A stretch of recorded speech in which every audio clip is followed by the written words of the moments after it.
All right, guys. Well, here we're with a friend and an amazing tennis player. Now became a coach, and he's killing in the tour. He worked with Nishikori for 10, 11 years.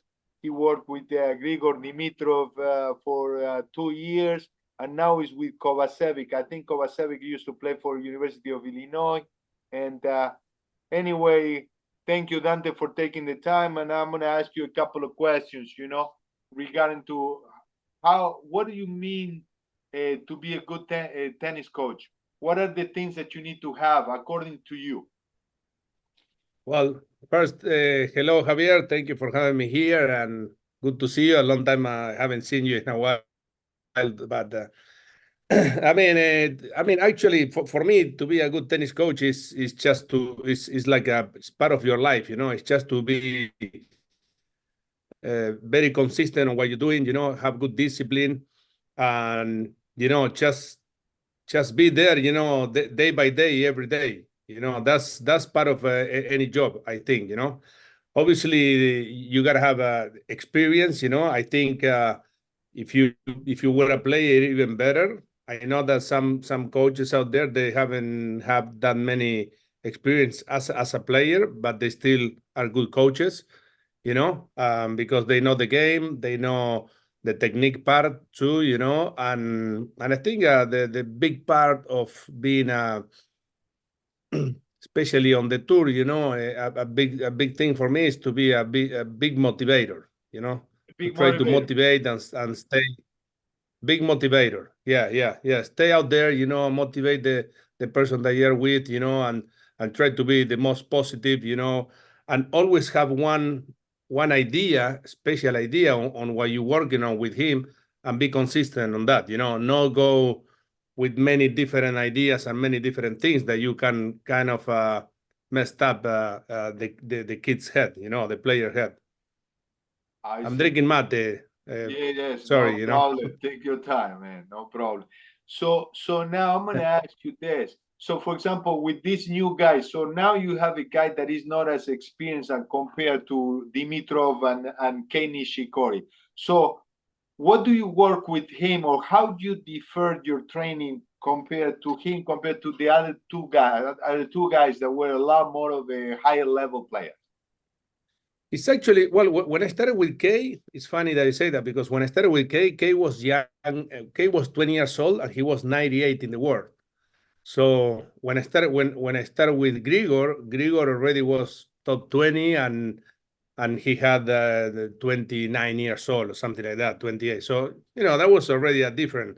With this guy, he's 25 years old. He went through all the university, the college tour or tournaments, and he's been for the last 2.5 years playing pro. So with this guy, it's more like, okay, I need to kind of teach him how it is to make it to the top 50 or top 30 or top 10.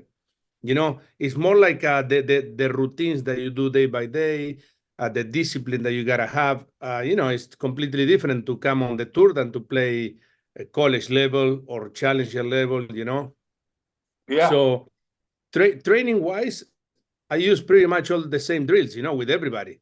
Yes. So the drills are pretty much the same. We're not gonna invent anything in tennis. The tennis is there, but it's pretty much just to guide them and to show them the road. Hey, you gotta do this if you wanna be able to make it to top 50 or top 30. If you wanna stay in the level that you are, which is right now 90, 80, 90. Okay, you keep doing that. He's already top 100. He's already top 100. He's already 97. 97. So 97 in the world. 97. Okay. But we started working 2 months ago, and he had some good results already. He beat Thompson, which is a top 30. He lost against Tsitsipas 7-6, 6-3. Being up 3-0 up. He lost against Rune, also 7-6, 6-2 2 weeks ago. So he's been having some good results, for his ranking right now. Obviously, what we are trying to, we're trying to get better and to get to the next level, consistent consistently week by week. So, it's mostly kind of showing him how to train, how much he needs to train, not only tennis, but physically, also getting the routines, eat breakfast, eat well, go to bed early, no party, kind of show him the way that the real professionals, Are doing. work. Okay. Okay. So, Dante, so how was your first day when you meet him? What do you do the first day that you meet a player? What is your But first day with most of the players for you like? I usually before, when they contact me, or the Yeah. agent, they contact me, and then I I talk to them, and I and then we share ideas. I say, okay, what's your goal? What you want to be? What do you want to do with your career? How are your expectations? And then I tell them a little bit about me, that I like to, I like to, when we are training, I like to train hard, to have the discipline, yeah, not to mess around at the moment that we train. After we train, yeah, let's go, let's laugh, let's, relax, a little bit. Yeah, yeah, yeah. But we have to be very, very serious on what we do, the daily basis. That's For the example, idea. Yeah. yeah. What is it? What is it? So he's already showing some result after 2 months working with you. What do you think that it was the main thing that you brought to him in the past 2 months that he didn't have? You say, Well, okay, I saw him, I don't know, you needed to work on his forehand, you need to work on his back, and you needed to work on that. What do you needed to work and or how do you help him these past 2 months? I think the biggest change was his return. Okay. I I made him return a little bit further back and do a split step, but different, things on the return. And also, I think working a little bit harder. And when we were working really hard. So I heard him saying to his physical trainer, which is another Argentinian guy, Franco Herrero. He's the same Okay. guy that trains.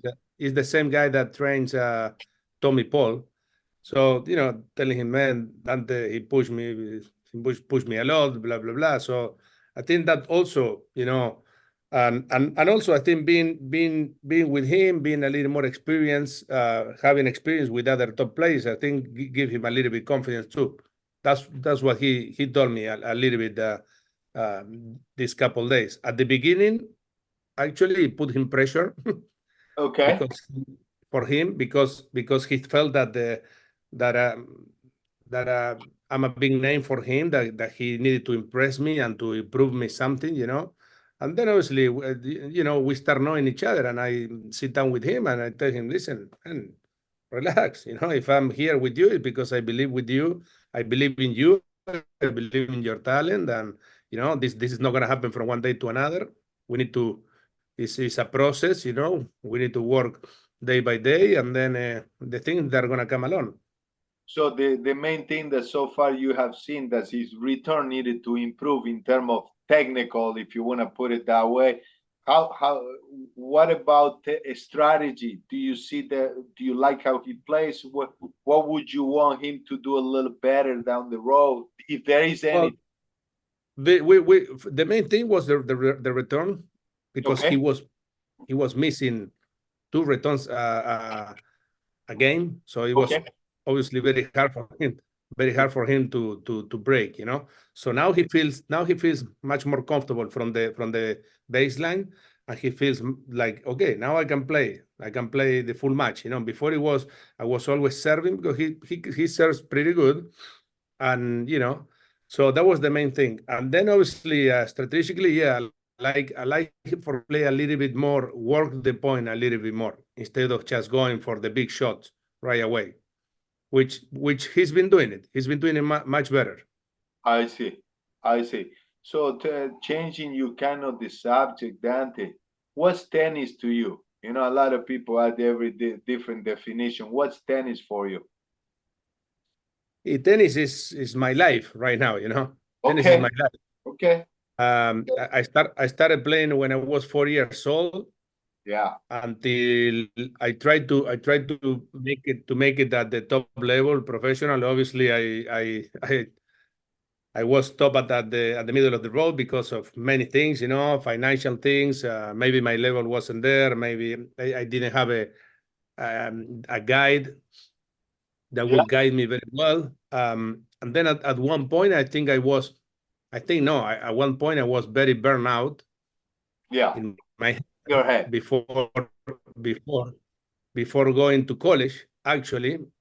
And then once I went to college, I kind of started getting that fire again, you know, which, Yeah. you know, we went to college together, we played Yes, yes, the same team. So, so back then, and then after that year, you know, on my third year, I started, you know, getting a little bit older. I went to college late. I went to college yes, when I was 20. I started when I was 23 years old. So back then, when I was 25, 26, I started getting that fire and saying, helping my teammates, you know, in some other universities, you know. And then I started getting that fire inside of me, like, man, I like to do this, you know, I like to teach what I know, and see the progress of the other guys and see that they listen to you. So obviously that was the beginning of my coaching career. yeah, I yeah. gotta say, and So, then I love it. I love it. You know, being outside. You know, I'm a guy that I don't think I can be inside that much. You know, for a work. You know, so being outside this is amazing, and the adrenaline that they gives you also now at this level is another level. Uh, another Once level. you get to this level and you go to the matches and the adrenaline that it gives you, that all the hard work that you put, Yes. that then you see in your player, you know, beating some big guys or doing some good things, or you know, that gives you a lot of satisfaction too. Yeah, I imagine. I imagine. So Dante, for example, I remember you as a player. You had a great forehand. I think you got a great forehand, a good backhand, one hand too. A- Any of the training that you did as a junior, have you used it with your players now, or the way that you coach is very different compared to how you were coached? No, no, no. Obviously, I use them, and I believe that every player, because if obviously if the player cannot match that you know, that area, you know, of the game, but I, you know, I think everybody does that, because you can also tell them, no, but look, this is an easier, I don't know, drop shot, you know, inside out, you can put it this way, or this is a better forehand, you know, heavy over there. So no, I use it for sure. For sure, I use it, and you know, on I'm not telling that was the best way to do it because I did it, but No, no, I no, feel no. like it makes sense. It makes sense too, you know. I see. So Dante, if you compare, because before you used to work at IMG with guys younger age, right? They were much Yes. younger, so it's different stage in the development of a player, obviously between 13 and 17, 18, and the pros right now, right? How you are compared to them with the older guys? Are you the same type of coach, or you change in a different way when you're dealing with more of an adult or a fully developed person? You know, Yeah, yeah. you know, I think you change a little bit. You adapt, you know, with the adult or the pros. You have to adapt a little bit also on how they think, on how to manage, how to tell them, obviously to the kids too. To the kids, you know, it's this sport is very psychologist, you know. You gotta have to also see how you can deliver the message, the okay, best for the other person to understand you, you know, or on what you want. Obviously, that and you know, on a younger kid, you can also tell them things a little more straight too, because they need to, you know, supposed to listen. And on the yeah. adult, you know, it's more like a conversation sometimes. Yes. Okay. So with the adult is more a conversation. With the kid is more like, hey, this is how it goes, and that's it. Well, yeah, because I mean, obviously the adults they already know a little bit better, you know, and they have the experience too, you know. The kid, I mean, you have to teach them how to do the things and how to guide them. To the adult too, and you give them your opinion, but also you gotta be open to listen to them. To listen to them, a little more flexible. Yeah, I see. to listen to them and hear their opinion too, and then you can have an argument, you know, say no, I don't think like that. Okay, okay, so then you have to be in the middle, or try to be in the middle. I try to get in the middle. I see. Now, Dante, let's say when you're going around the tour and you're looking at other coaches, what are the type of coaches that it gets your interest? That you say, man, I'm gonna look at that guy, or I like what this guy does. I mean, can you tell the difference between the different coaches, or everybody pretty much looks the same? You know, because I'm not, Oh. you know, there is difference, you know, there's difference between the coaches, or I'm trying to think now because I never thought but that's a good question, but no, obviously not every coach is the same, but yeah, there are, you know, I follow pretty much to the coaches that that they are similar to me. For example, I like when that they tell you one thing, you know, and they don't explain for 1 hour what you need to do. No, tennis is simple. For me, tennis is simple. In two, three what is words. tennis? What Huh? is what is tennis? It's simple. Tell me what Simple. simple. It's What is simple. it? It's You simple. gotta It's put it simple. in. Put Hit that the ball. ball. Hit the ball to the other court. You know, try to miss less than the other guy. Hit the ball cross. You know, make sure that you have a little bit, higher of the net. And then okay, hit the ball. I don't know, inside out this way. But this is simple. You don't have to. You know, there are coaches that say, okay, have the arm like this, then 40 seconds, 45 degrees. No, no, that for me is a little bit extra, you know. So it's very simple. Obviously, when you teach a little bit, yeah, you say, okay, have your arm like this way, don't No, put it no, that yes. way. But But this is you're in a different stage, in a different development. These guys already can play. They can exactly, they can do everything. They can do exactly. everything. Pretty much all the skills are there. So, for example, since you brought it that he's working with a physical guy, your player. What is he working? Do you know what? Do you have a close relationship with the trainer? How it is, or he does his thing, you do your thing, and then or No, you guys program together. sorry, you broke up a little bit. You Okay. asking me if I go work close with the Yeah, physical close trainer? with the fitness trainer. How does it work, that situation with the fitness trainer? Yes, very close, very close. And with this one very close, and this is one of the part, actually with all of them, we are always in touch. And actually I got this job a little bit for this guy. This guy, I know him very well. He's from Bahia Blanca, close to my hometown in Argentina. Yeah, yeah. And obviously no, we work together. He always asks me, hey Dante, what do you think that he needs? I say, man, he needs to be a little more explosive. He needs to be able to do this, to do that. And then he does the drills, and Yeah. obviously he does all the other things that the player needs. So Yes. he follows him. You know, he needs to improve in a lot of things. My player right now, obviously, he's 25. He hasn't been having a team almost never, and a physical trainer. You know, so he's starting pretty much for him. I see. But no, we work very close together for sure. So Dante, this guy.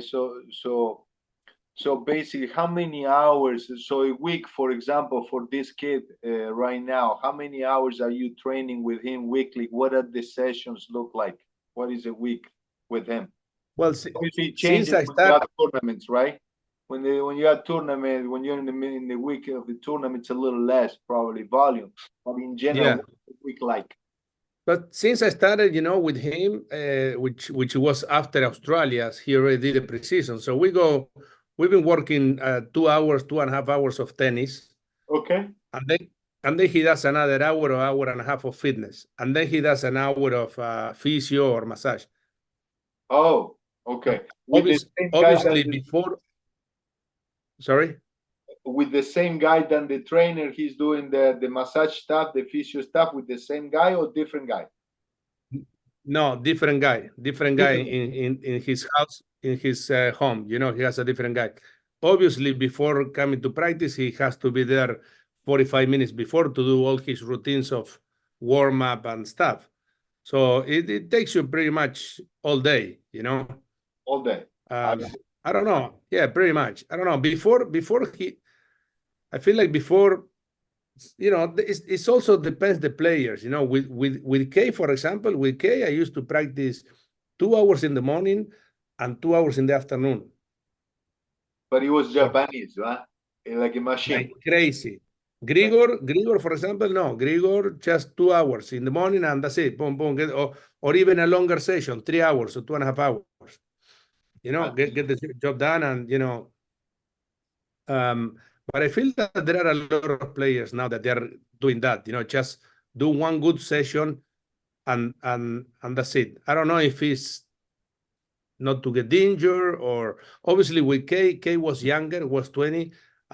When he was start getting older and more older, then we were going 2 hours in the morning and then 1.5 hours in the afternoon. But the afternoon would be sometimes, most of the times, with me only.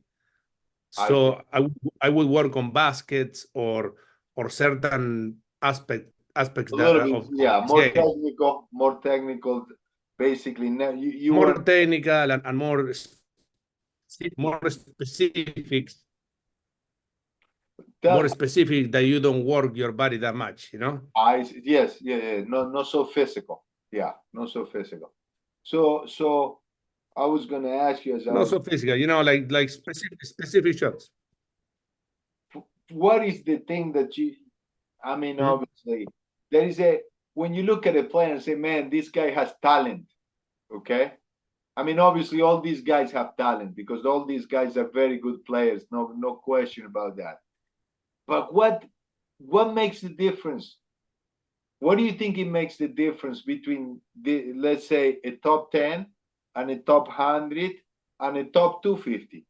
What is the main difference? Where do you see there is something that is a pattern? What is, if there is, I would like to hear from you. I mean, a lot of people they think that the talent it comes because of how nice hands the guy has or what a drop shot or what a but if you say that then you see Rafa and you say that he doesn't have talent. And do you think that he doesn't have talent? Oh, no. I mean, he We would be crazy, if he does. If his talent comes from hitting, his backhand from on the run, open leg. The talent, obviously, the talent is you have to work it. It's like what Medvedev doesn't have a talent. Yeah, his talent is to put the 40 balls in a row side when he's running side to side and then win the point. So that's a talent, right? That's I right. think a lot of people they make a mistake on thinking that the talent is only what a nice drop shot or what a nice angle that he hit. So the talent also comes from not only on the shots, but in your body, how you move, how you run. Yeah, That's that's what I believe. So it's kind of, you're saying it's almost like more athleticism is more important than this hand thing that you. Totally. Because then look at for example, Jim Courier. Yeah. I'm going back. Jim Yes, Courier. That forehand, it wasn't the most pretty. That No, backhand, It wasn't the most pretty. The serve, it wasn't. Yeah, Well, number one in the world. number And he one won in the world, to French Open, to Australian John, Open. Yeah, John McEnroe. John McEnroe. Look at those strokes. This, like this. It's one of the best players in, yeah. The strokes you, were yes, you yes. know, on one of and one, but one of the best players in the history, Yeah, yeah, yeah. So, So the game is it's a big debate on that. it's a big debate. Yeah, I just wanted to see what was your perspective. Yeah, or what you think. So now Dante, when you look at junior tennis, you see a bunch of parents, hanging on top of the fence. How is how is the family, or who takes the place of the parents in the professional level? Is it the manager, or there's anybody that is there going after? How is It it? Because you don't no have. no I mean, I would imagine, Dimitrov having his dad yelling at him, but what happens with the pro? no the pros it is different. I think with the pros, the pressure comes, when you're a kid, the parents are the ones that they're crazy for them to make it, and they put pressure, which I think is really, really bad. It's a shame and very bad. When you're on the professional level, the sponsors are a little bit more The the, parents. the, The the parents. parents, or the pressure that the players they have, Yeah. the sponsors, or even themselves a little bit, just to be able to handle all the situation, the sponsors, the whole team, because they have a team that they have to support. Obviously we are not here for free. Yes. So this guy, he has to pay me. He has to pay me. He has to pay the expenses. He has to pay the physical trainer. So all that circle can be a little bit pressure for him if he doesn't do good. Yeah. Because, and then obviously the sponsors too, because the sponsors, they I don't know, they pay them, they gave the money to use the racket. They gave the money to use the clothes. They gave the money to use a patch. But that doesn't come just for free. No, you need to have results in That's order for them to keep you and to pay you the money. They just don't give you the money just like that. No, you need to have results, and the results depends of the contract that you sign with them. It might be, oh, you need to reach every tournament quarterfinal. Oh, you need to be top 50. Oh, so that's the pressure. Oh man, I need to do that. Otherwise, I'm not gonna get paid. yes. Gotcha. So Gotcha. that could be a little bit on what, and the fans. The fans probably, too. It's a lot of the social media today is crazy. And I think all these new, everybody, all the, especially the new kids, are in the social media all day long, and that's becoming a problem. That's becoming a problem. So interesting. So Dante, now how do you think that, when we were playing to today, obviously the racket has changed. Obviously, do you think that the game changed a lot from when we were playing to today, or not so much? What's your take? Yes, yeah. For me, it changed a lot. For But me, it changed because of the equipment, or it changed because of the physical part, that, or the professionalism that has been around? Because I know the equipment created change. I think everything comes hand to hand. The balls that are changing. Are they Obviously, heavier? some of them are heavier, some of them not. Okay. It's always different. Then obviously the rackets and the strings are getting better, so you have more power. So if you are more power, and then you gotta be faster.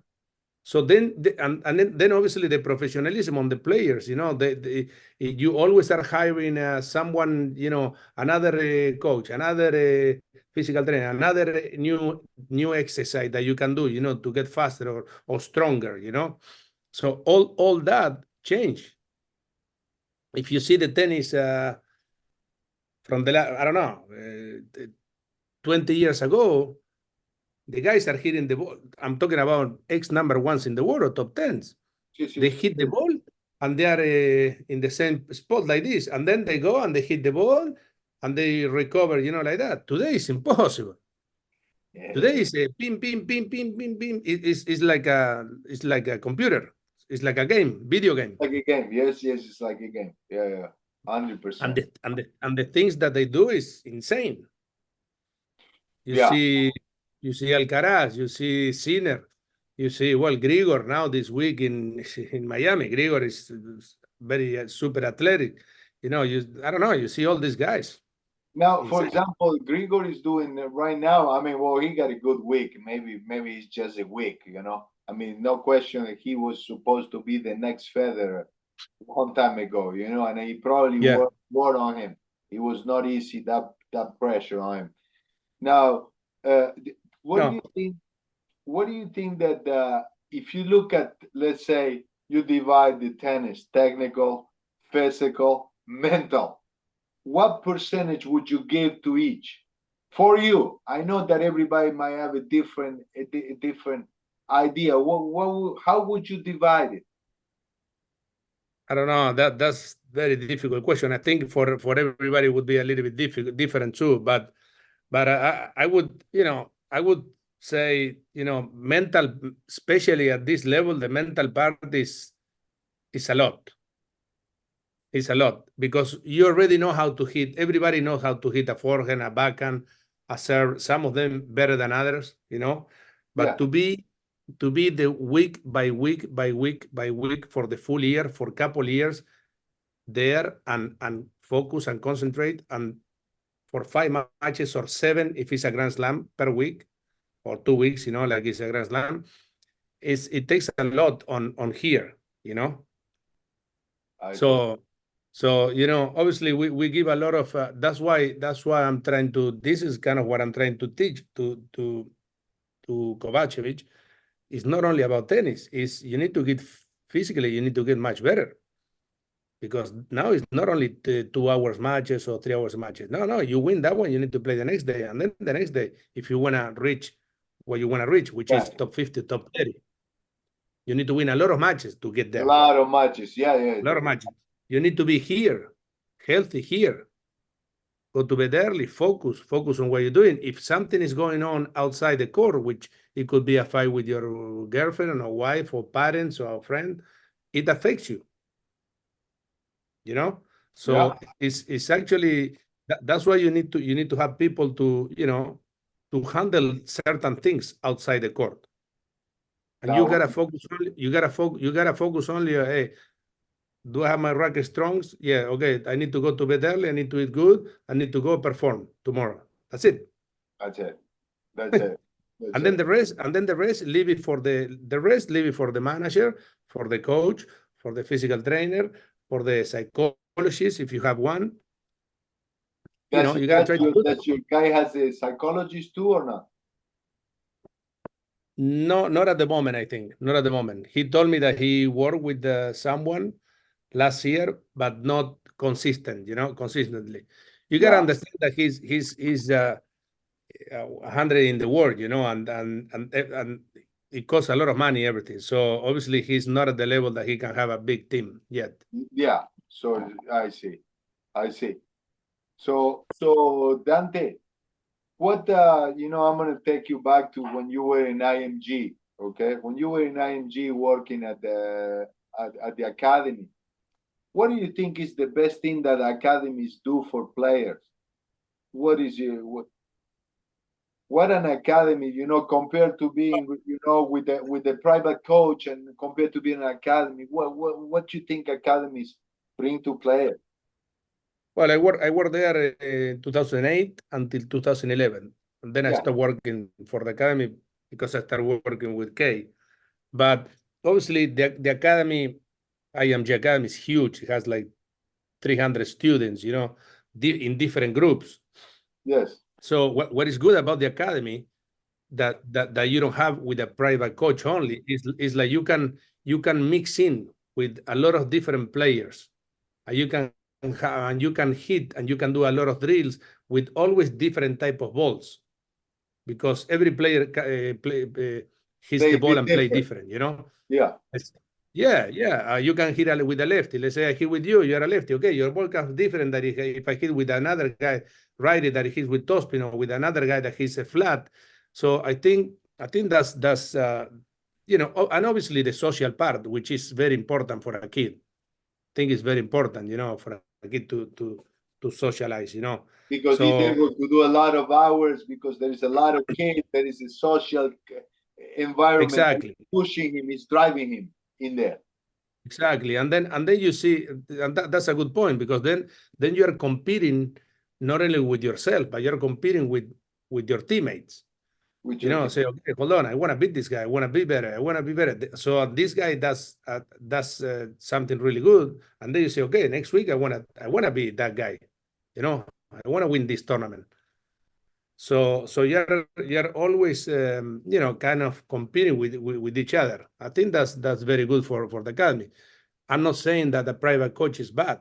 No, because the private coach gives you the full time, you know, with you, and you know, it gives you the full time, and then you have the full attention, and you can spend more time on specific things that sometimes in the academy you don't. I see. Now also another question regarding to you and IMG. So you were probably next to Bollettieri for a while, and you got to listen to him. What was the thing that struck you the most?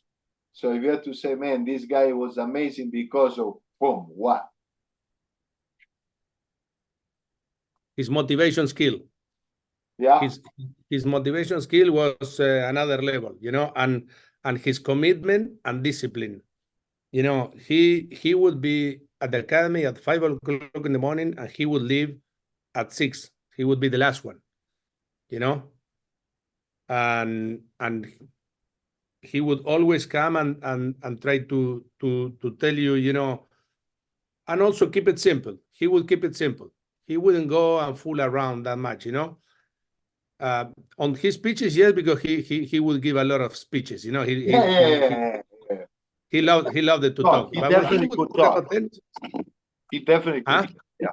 No, he could talk. He could talk. He could talk. He definitely could talk, and you know, he would give you huge speeches, you know, and he was good at that. But when he was talking about tennis, he was very simple.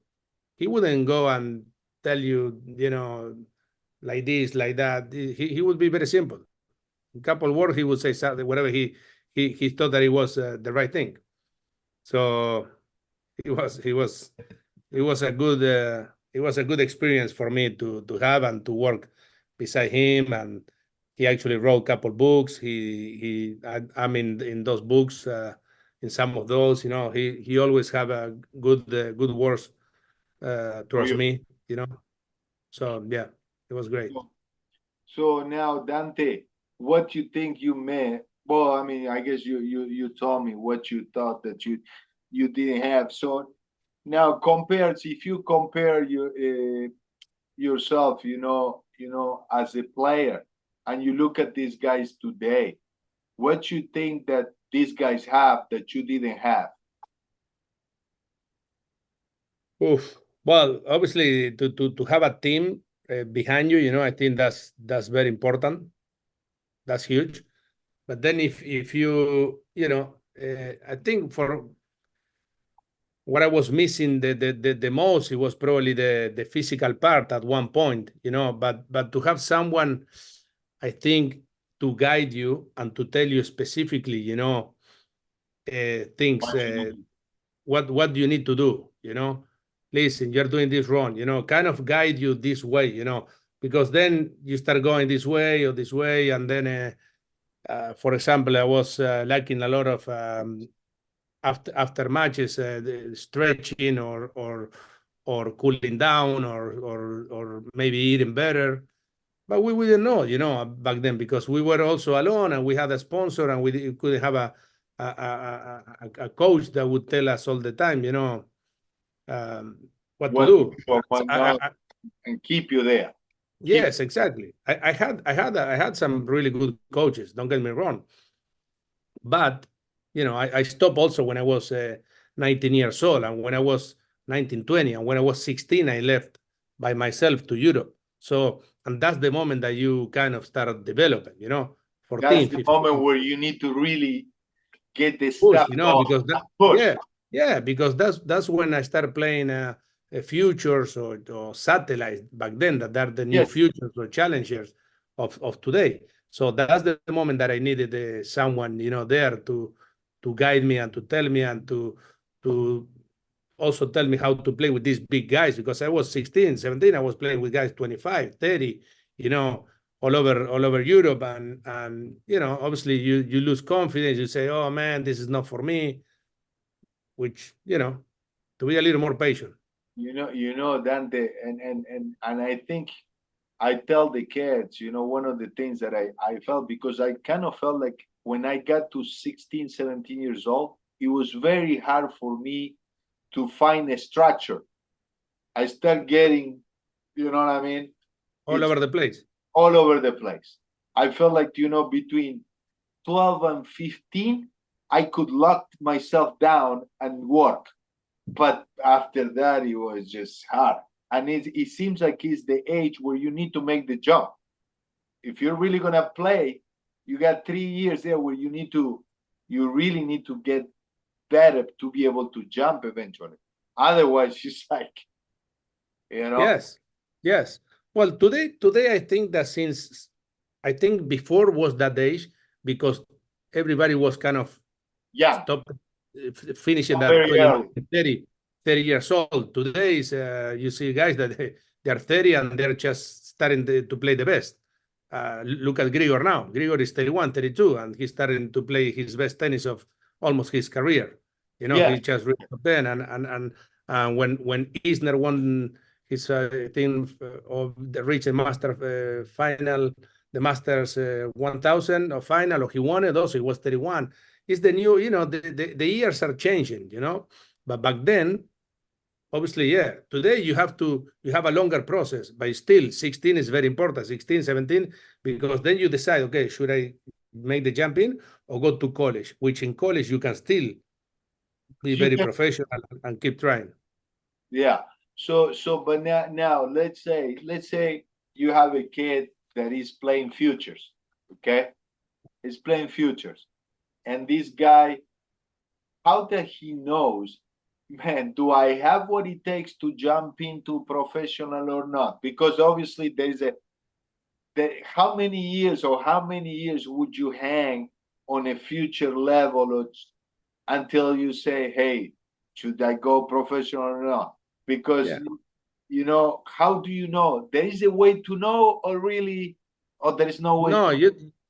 they don't know. They don't know. And they don't know. And I think today they're a little more delusional. The kids yes, yes, like they all think that they're gonna make it. They all, you talk to them and say, hey, what are you gonna do? Oh, I'm gonna be pro. Okay. And you're gonna training like this? Do you think that you're gonna get pro? I don't think so. So today I think everybody wants to do that, and you, if you ask them, if you ask them, they think that you're gonna make it. Yeah, Before we were, today it's not the same. more That realistic. Yeah, no, and today the kid that is 15, 16 is completely different than when we were 15, 16, 20 years, 30 years ago. Okay. We were more adults. Today is more you're dealing with more kids than more adults. So Okay. when I was 16 years old, I was living by myself in Buenos Aires, and then I went to play for all around Europe by myself in a motorhome, in a caravan. Yeah. If you tell that today to a kid that is 15, 16, the parent is going to tell you, are you crazy? Or No, you don't see that. you don't see that. You don't see You that. don't see that. You don't see that. Obviously, because of different reasons. It's more dangerous. So it's different. Today is different Yeah, than yeah. what it used to be before. No, no, no, no. 100%. 100%. So basically, what you're saying, yeah. So everybody thinks, but you can. you cannot know by the time you're on your mid-20s should you keep pushing or not. It shouldn't be a process of 3 years on the futures level. Within 6 months, you should be passing futures if you're going to have a level to make it. That's what you cannot. Yeah, it's hard to say. You kind of probably you can see if it's gonna make it or not, but also you cannot kill the dream to the kid and then say, no, that's it, you're done, because then it can give you a surprise at the end of the road. Maybe after 3 years, you say, man, look at this guy. He's top 100 now. Oh, he made it. Yes, yes, So, yes. so you can, it's hard to say, but okay. Hard to say. That decision, I think that has to be from the parent and from the kid itself. How much it costs? How much it costs a year in the circuit on average for somebody that has a team like the one that you right now you coaching? How much is a year of expenses for a guy like him? Around. Forget about how much he's gonna make, but let's say because he probably is gonna break even at least this year, right? If you're top 100, is it true that if you're top 100, you're starting to make money? I think he can make some money. I think it all depends the tournaments that you play. If you're top 100 playing challengers, you probably lose money. But if you're top 100 playing ATP tournaments, you know what I mean? Like this, that they give you more money, that you can play all the Grand Slams, that's what they give you, at least if you play just making it, right? Yes, by losing the first round, you're still making money, so that's I'm not gonna say that you're gonna make a lot of money, but you're gonna, not break even, but make a few being 80 or 90. You're not gonna save your life. But everybody's trying to to hang in there to make it to top 50 for a couple of years or top 30 or yes, and that's all and that's all depends the how much you invest and the team that you have, because obviously you gotta pay, like I say, the coaches, the physio, the trainers, and this and that, and so I see. Now Dante, when you're standing in there behind the dude, okay, and he looks at you, okay, what do you tell him? Whenever when you have the guy's playing, right? The guy's playing, he's in the middle of the match, and he looks at you. What you tell him? No, depends. Tell him stuff in general, or no? Do you talk a strategy? Do you tell him anything strategy, or you just let's go, come on, and just try to keep him quiet and positive? Depends. What's your depends. If he asks me a question, I answer. If not, I'm always trying to clap and to be the positive. And if I see something that he's not doing right, I try to tell him. I say, hey, move up. For example, I don't know, move up, or or move back, or cut the ball, or get a play him a little more to the back and stuff like that. If I see something that I need to tell him, otherwise I try to let him do the job. I see. Now, are you the type of guy that you scout the match before and you go and you say, man, this is how I think you should play this guy, or you don't do that kind of stuff? No, yeah, I do. Of course, I do. I think everybody has to do that today in today's level, just in case, But I'm the type of guy that I always search, but I always tell my guy, you play your game, okay? You play your game, but then I give him a couple tips. Look, this guy does this and this and that.